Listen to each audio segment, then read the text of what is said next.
Hey there and welcome back to the channel.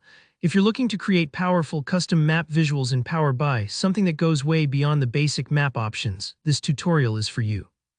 Today, I'm going to walk you through every step of building your own custom shape map, from enabling a special feature in Power BI to downloading map files and setting them up so they work perfectly with your data. By the end of this video, you'll know exactly how to make your report stand out with detailed, custom visualizations that really grab attention and tell richer stories. Let's dive right in.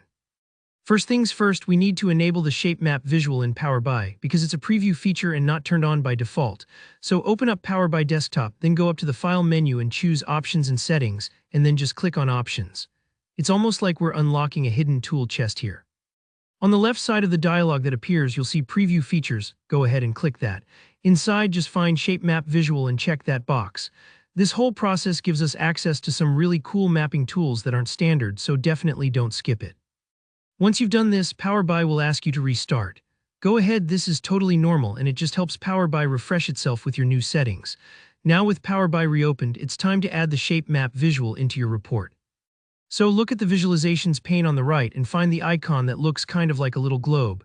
Click it to insert the shape map into your canvas. Now let's start connecting our data. If you're working with country-based data, just drag your country field into the location area of the shape map.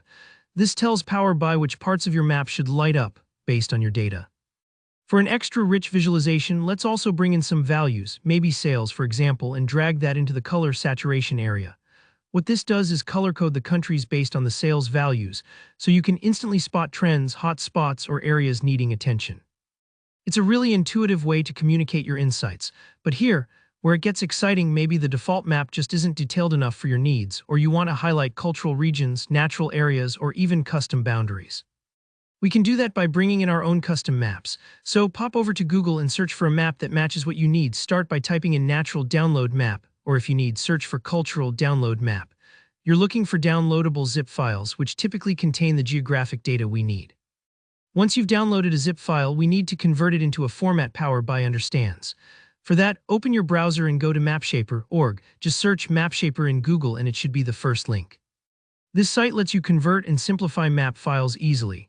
Click Select in the top left, then pick the zip file you downloaded. It might take a minute to process, especially if the file is big, so don't worry if there's a small wait. With your map loaded, choose to export it as TOPHODSON. That's the special format Power BI needs. Click Export and save your new JSON file somewhere memorable. Almost there. Go back into Power BI, select your shape map, and in the Format settings, look for Map Settings, find the Custom option, and then browse to the JSON file you exported earlier. Power BI will instantly update and display your new custom world map. Now you can adjust the colors, play with your data, and really make the visual your own. That's pretty much all there is to it. With these steps, you can now tell stories with maps that are tailored perfectly for your business or report. Thanks so much for watching. If you found this tutorial helpful, don't forget to give it a thumbs up and drop a comment below if you have any questions or want to share how you used custom maps in your own projects. And make sure to subscribe for more practical Power BI tutorials just like this. See you in the next video.